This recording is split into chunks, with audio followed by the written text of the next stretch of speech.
So, Mr. Atwitter's desk, and I'm going to try to talk you through my thought process to help you with this question when you're doing your green pen.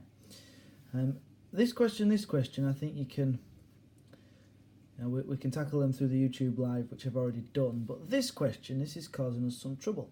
And it's such a big question, we've got to get it right. It says, how far do you agree with interpretation 2? So, first thing to do is to say whether you agree or not. Let's look at interpretation 2. So, there'll always be interpretations from historians. So, some of you got confused about this. This is some historians writing in 2010 about the Vietnam War, which happened in this time. And Woff and Wright say the opposition to the war was not as great as claimed. In 1964, 85% supported it, and even as late as 1970, 50% approved. There were a number of active, enthusiastic supporters of the war who were concerned about the spread of communism. And then it gives an example that in May 1970, over 200 hard-hat construction workers were cheered when they attacked a peaceful crowd of anti-war protesters. So you think, well, do you agree with that or not?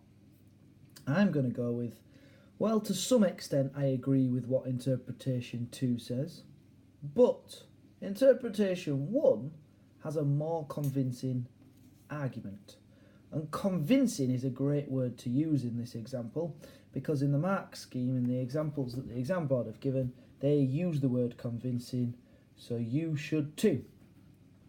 So, you start off with your point, which I've said, and then you can go, well, on the one hand, interpretation 2 does have some strengths.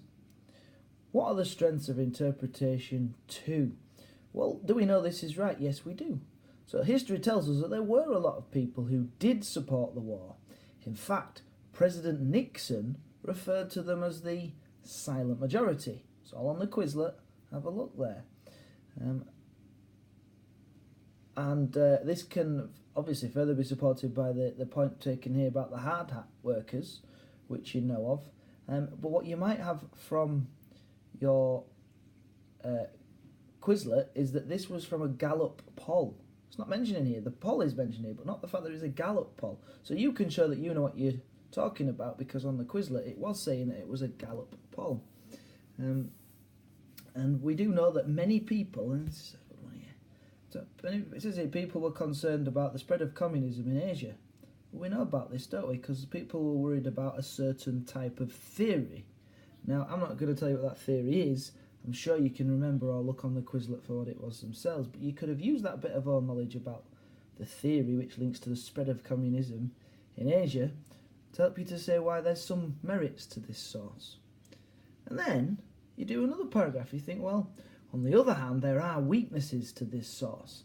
And in this case, the source is going on and on and on about, or the interpretation, should I say, about the support for the war, and really underplays the opposition to the war, which history tells us was a massive part of attitudes in the United States. Now, just over here, what I've got for you is a brilliant example answer. So I'm just going to talk you through what this person has done, which has got them such a good mark. And you can see, as I've talked about, so this is one of you, this is a year 11, they've said they agree with, to some extent, with interpretation 2, so that's kind of the same as what I said, as he expresses the view that war opposition was not as great as claimed. Oh look, quote, magic, you get some quotes in there, which can be evidenced with statistics from the time period. However, I do believe that the interpretation fails to acknowledge the actions of the anti-war movement. Perfect, it's exactly what it does. It talks all about the opposition to the war, all about the support for the war, it ignores the opposition to the war. And then this person delves in, on the one hand. Now, you didn't have to guess about how to set this out, because I've given you an exam booklet with these things in. It's all on the website, and it was on my YouTube live. But this person's clearly watched my YouTube live. On the one hand, interpretation 2 demonstrates the numbers of Americans who were supporting the war in Vietnam, giving statistics, which history tells us is true according to a 1970 Gallup poll. Oh, very good. It also presents the idea of American fear of the spread of communism, which can be evidenced by the fact the US stopped the 1956 Vietnamese elections because public opinion suggested the communists would win. Clearly Americans were fearing that. And, as well as this, refers to 200 hard hat construction workers who attacked anti-war protesters. With history telling us, what a great phrase they keep using, history telling us that 70 of those were injured. Therefore, I believe that interpretation 2 holds a strong argument. On the other hand, you see, so what this person is doing, which you need to try to do, is they're making a point. So they're saying there's evidence of strength because it says this, and history tells us this, and it also says this, and history tells us this, and it says this, and history tells us this. So it's saying, here's what the source says, and this is why it's got reason to be good. And then it goes, on the other hand, interpretation 2 fails to acknowledge the other 50% of Americans who do not approve of the war, which is expressed in interpretation 1. Now, questioning the source by using the other, questioning interpretation by using the other interpretation, which considers the Vietnam conflict to be a media war. So taking quotes from interpretation 1. And history tells us, by 1968 and after, the media was mostly against it, whereas before that year, it was mostly in support of it. So interpretation 2 might be wrong, because interpretation 1 says this, and interpretation might be 1 because of my own knowledge. Again, make a point, support with own knowledge. Make a point, support with own knowledge. Interpretation 2 also fails to refer to the thousands of demonstrations that took place all over the country, that interpretation 1 does not fail to consider, which cannot be ignored due to the events, again, so it fails to refer to the loads of demonstrations that interpretation 1 mentions, and you can confirm interpretation 1 by mentioning things like the Kent State University protest. So, it's the formula.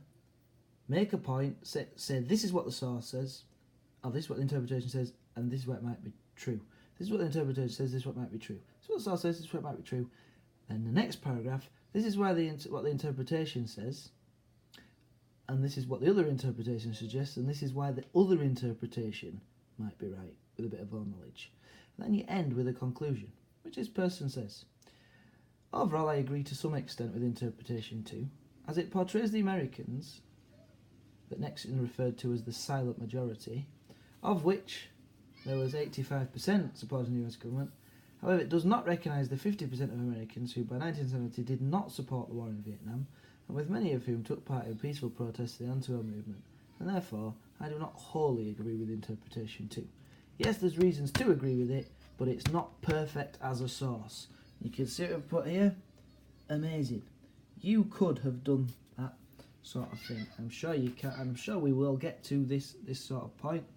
You can see my target there, totally transparent. It's not perfect because possibly I'm looking and thinking maybe they've gone a bit too far just using the other interpretation to question interpretation 2, but it might be alright. So yeah, use this to help yourself do some green pen on yours, and to use my example as well. We've got to get this question right. So we're going to be doing it under time conditions after, and one last mock before the real thing. So hopefully you do some good green pen on this, and we'll smash it on that last go.